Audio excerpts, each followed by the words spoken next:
significant increase in unemployment. That's very good news.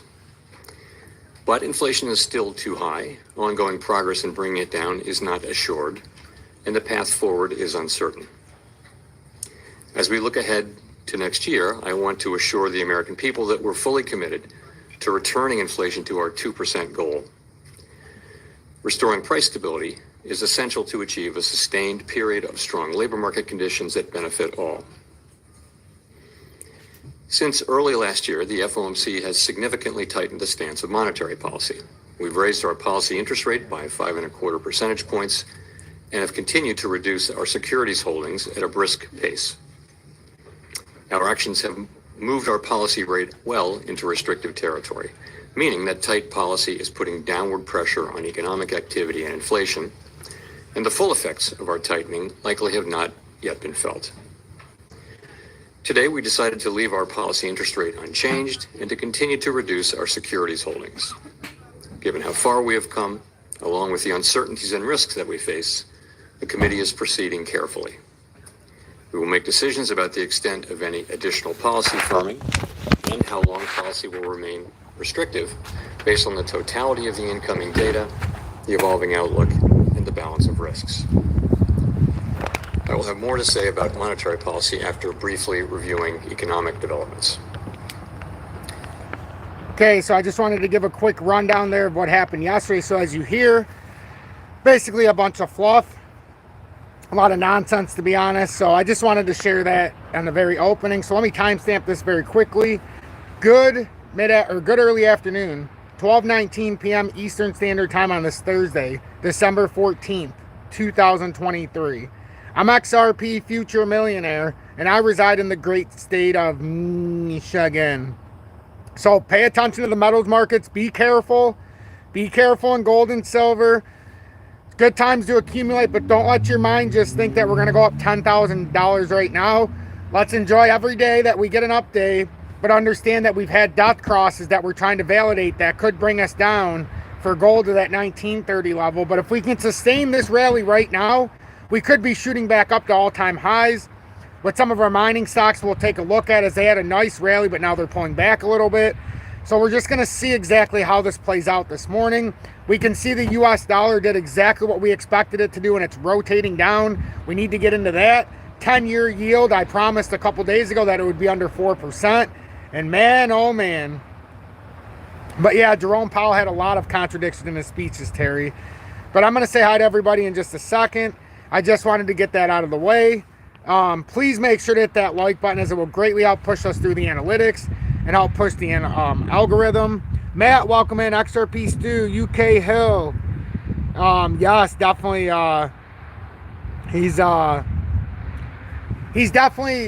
Terry, he contradicts himself so much, and then they always go back to the data.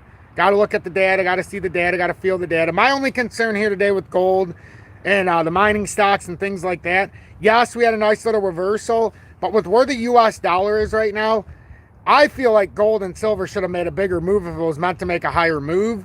So now we've got to look and see what the reasons are why it got stopped in its tracks right now. There's no reason we should only be up $10 today in gold with the US dollar down over 1.05% or over $1.07. It's almost back to 1-to-1 parity at 100.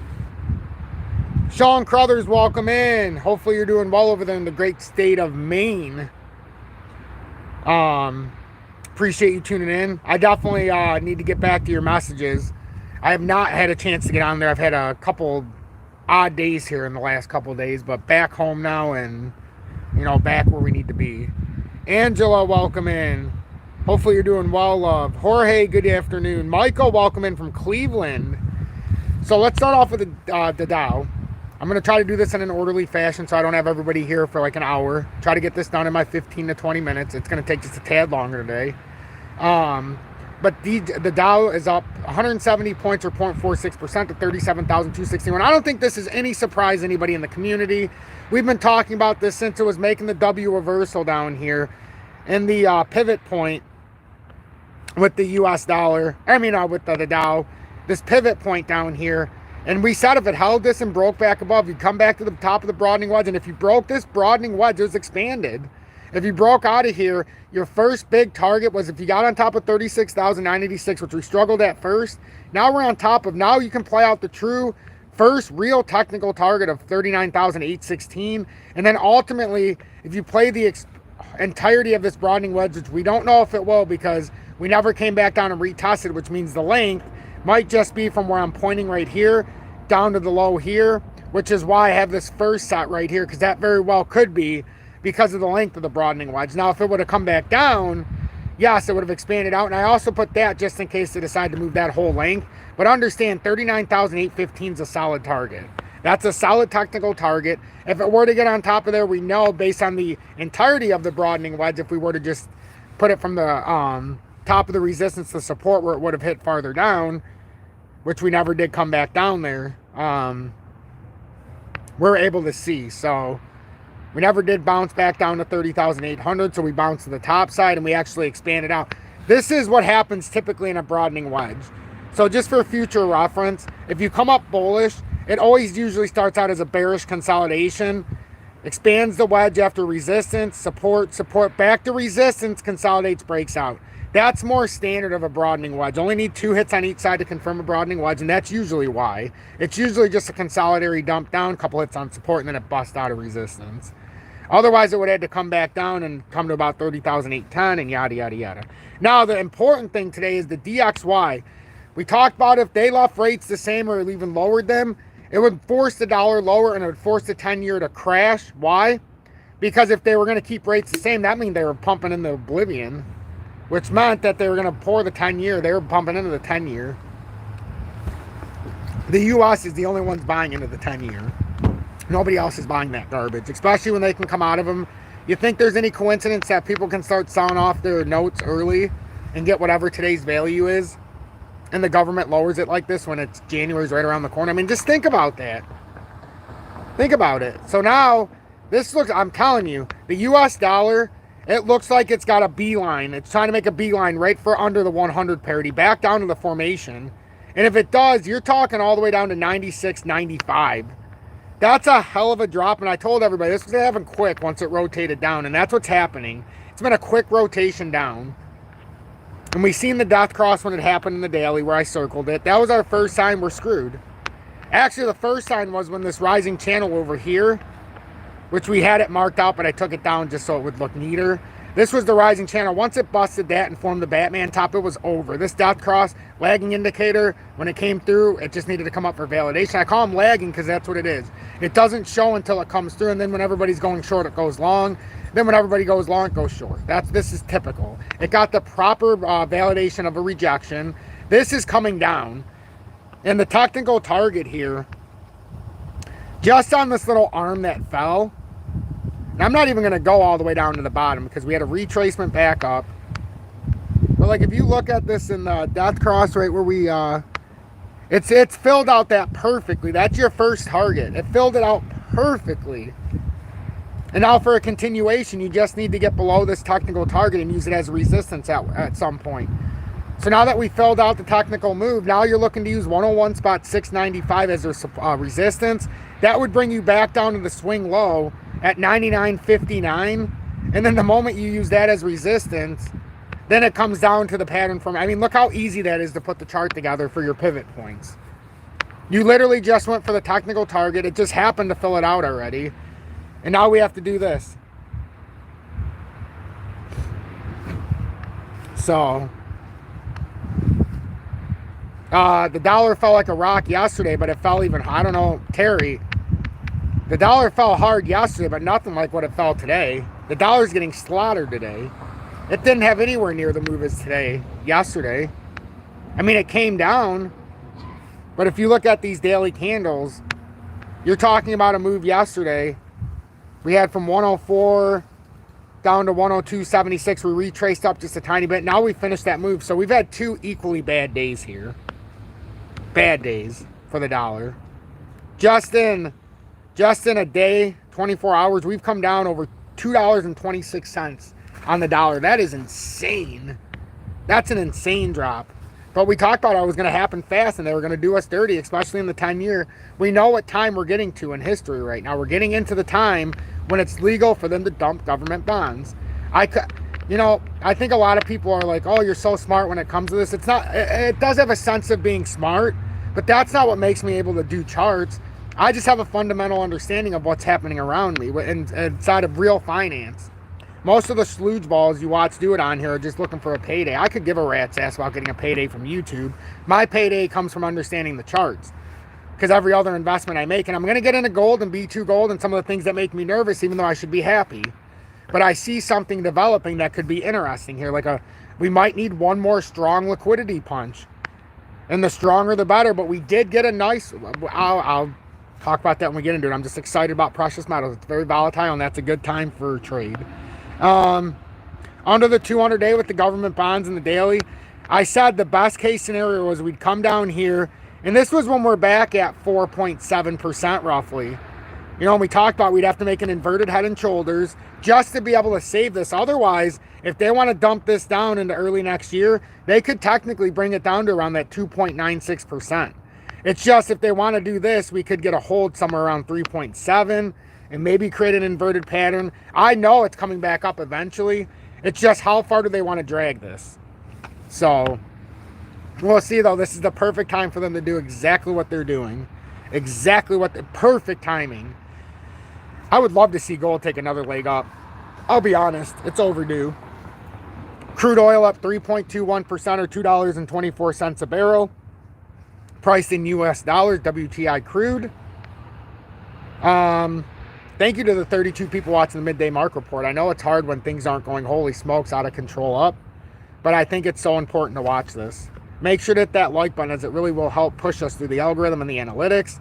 And hopefully we'll have more people reach this beautiful, beautiful Midday Market Report, because it's one of my favorite things to do all day.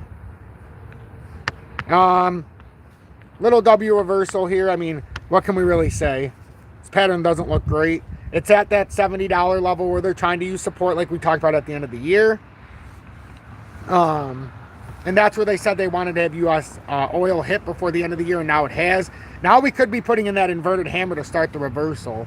I like how far they came down. It's just if we get rejected at the 20-day here and fall back at 73.50 approximately, we would have to come all the way down here. Do we really want them to come all the way to 62 bucks? I mean, if you're buying gas, or if you live in the USA, oil will be cheaper. But just understand that our supplies is dwindling. And when you lower the prices, it means in the future returns, they're going to have to make it exponentially more expensive. So I'd rather than just do it on par instead of just doing it all at once. Gold-silver ratio had a nice little reversal here. It almost came up to this resistance up here at 88.75. But all we're really doing is we're trying to validate the push up, which means if this does push up, it's either gold's going to move a little bit faster than silver, or we're going to have a bigger fall. We'll see what happens. Rebound was 20 peso. Oh, yeah, the peso definitely rebounded. The definitely rebounded. All gold and silver should be very bullish in the very short term. We're just talking about if some of these things are trying to tell us something that we're not seeing. If the gold-silver ratio spikes up, that means I don't think we're going to move in the up direction as quickly, because I think silver is going to have the more explosive move going forward. So it makes me have to look at it and just see, okay, with gold, 2,037 up 10 bucks, I still think it should be up more. I think it should be up more. But if we can hold, and we're going to have to get this tug again, we always do, at around 2013 is probably what it's trying to do to see if this is a real push. But if this holds this area, we know the technical target. We have a nice move up here. We would have a nice rally, and it would at least be, and we can lower, it's actually a little bit higher than the all-time high push. So we'll see. But I'd love to see it move up here. I would love to just see this start to correct this. We're fighting. If there's anything I can say, we're fighting. We're fighting. Oxidate, I really hope XRP would pump. Let me read the rest of that. But I hope it fights. We got back over a very critical level. Remember with B2 Gold, the make it or break it line, if you want to buy it or sell it or figure it out, if it holds $3.22, that is your signal to buy it and try to ride it to $4. It's that simple. If it breaks $2.96, that's a good idea or estimate that it'll probably come to 270, and then it could, or 277, it come lower. This is still presenting itself as an overextended bear flag, except now with that consolidation, I don't even know if we could technically say that's what it is because we came out so far. I think it overextended itself. And now it's kind of like the extension of a breakdown. Does it break down before it breaks out? Because right now it's presenting itself as, if this breaks to the bottom side, it's going to be a move to like, and this is the problem because now everybody's expecting, they started to expect gold to start having a nice rally. If this overextension breaks down, this is where you get this little ascending formation, and this is your do or die. This is your make it or break it. That's why nothing that's happened so far is out of the ordinary. But if we lose this pattern on, oh, this is B2 gold. If we lose this pattern, you could see 240. But if we break out of it, at least pay attention. If we get to the top side and use this area at 336 as support, at least take advantage of it and ride it up to $4. That's what I'm saying. But if we break down here at 302, keep your eyes open for $2.40. Either way, take advantage of this 5% dividend, whether it goes up, down, left, or right. You make your own educated and informed decision, but I'm giving you everything you need to know about this pattern formation. Okay, just make sure you watch it. If you're looking to park your money somewhere, it doesn't mean it has to stay. It just means you're going to collect your dividend, and if it gives you the opportunity to pump, you take it. If you're not in right now, don't buy yet. Wait for it to finish out this move and show you which direction it wants to take. And you're going to learn a lot about what it's going to do based on the gold chart. If it holds this uptrending support and we take the technical target, beautiful. It's done exactly what we need. We had a beautiful consolidation. It's done exactly what we needed to do after the push from 1930. So it even came up higher than I estimated by about $60 or $50, which is awesome. Now it's this retracement. Now can we get the buyers to push in, and can we start to push out? You know, it's hard to say. I'm hoping for the upward. Personally, I just, in the back of my head, I know what I've seen in the past in the gold and silver market. So I'm having that optimistic feel with the pessimistic view on the chart, just so that I know if it does take the pessimistic route, I'm already set up. And if it takes the optimistic route that I really, really, really want, we're already well adapt to what's about to happen. But we can continue to have some dry powder in case it goes down. Oxy said, because now I'm trading more or less on the same level for 2 months now, but things will get better, I hope. If you're trading XRP, it's not a great coin to swing trade unless you're doing futures. That's just my opinion, because you have to wait for the bouts. I like XRP as an accumulation token. It's got a higher circulating supply, takes more to move it, makes it easier to see on the chart when a move's coming or not. But if you're going to do it, you futures traded it. I future traded XRP on the last push, and I tried to show everybody the numbers. I bought in at 603. It was just a $1,000 trade, 10x. I don't like doing it very often, but it gave us an opportunity. I put the parameters out, and I showed it, and I sold it at 626. So I made like 315. It's like 31.5% on that push yesterday. But I'm already out of it. And I didn't sell my position. I just took advantage of a small moment that was there for the futures. And I don't like doing it often. It's just when there's an opportunity, I do stuff like that to keep myself from being bored. But I don't have to sell my position. You know, it's money that's just sitting there, that's in its own separate account on MEXC that I don't buy spot anymore.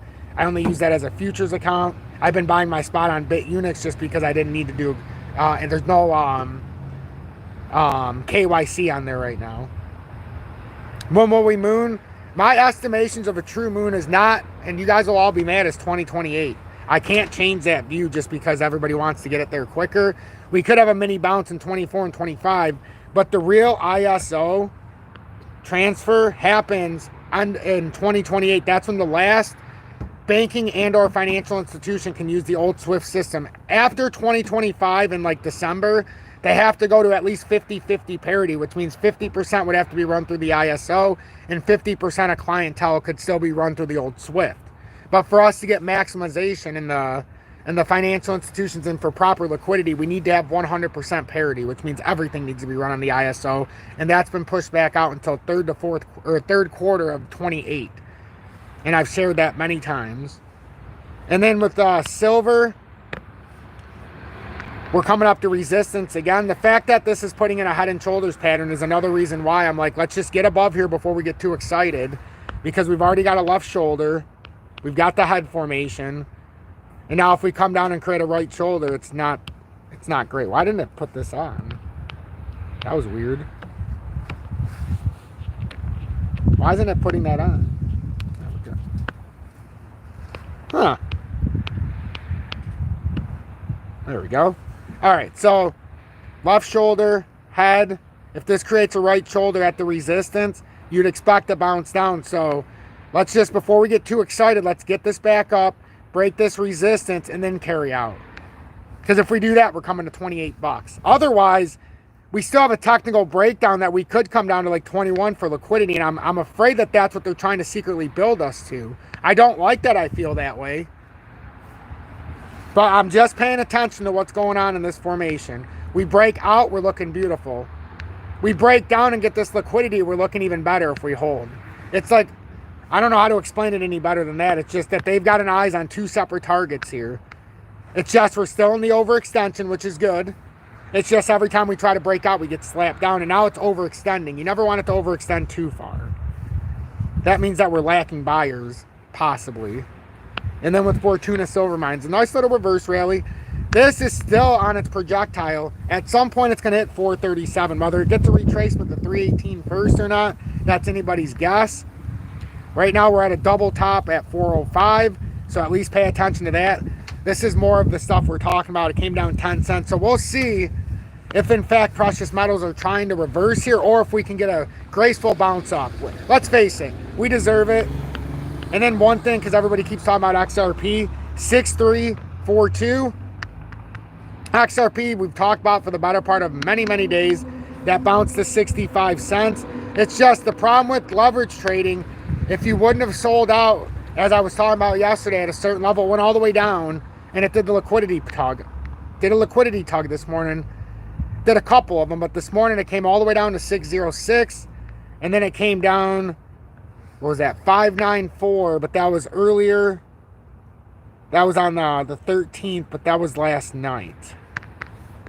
So, you know, it's a tricky game here they're playing, folks.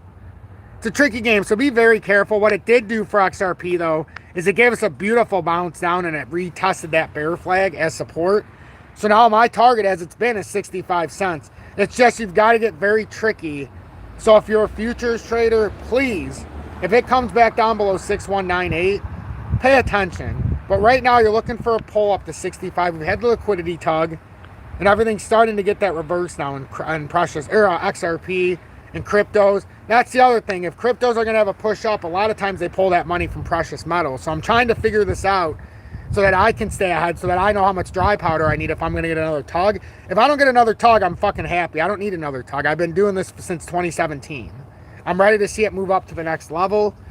But I'm always got that pessimistic thought in my mind saying you better have about $1,000 for silver just sitting on the side, or at least something, just so in case it goes down, you know, I can continue to take advantage of that ratio, because the ratio at 86-1 is not anything to scoff about.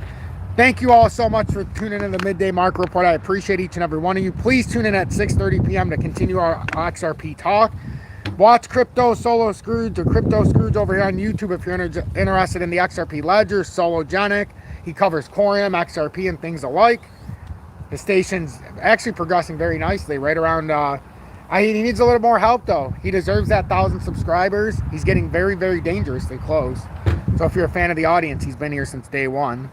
So thank you all on XLM right now. If you want to talk about reversals, we're trying to reverse the reversal. So we were showing a reversal candle to go down. We grabbed liquidity, and now we're trying to reverse back up. So I'm telling you, it's in a 50-50 ballpark here. But the fact we went down for liquidity and we're continuing on is not a bad sign for crypto. But it's still very volatile, so don't get too far ahead of yourself. And thank you all so much. Kyle, what's going on? I got to go. I just ended this report. But hopefully I'll see you at 6:30 p.m. Eastern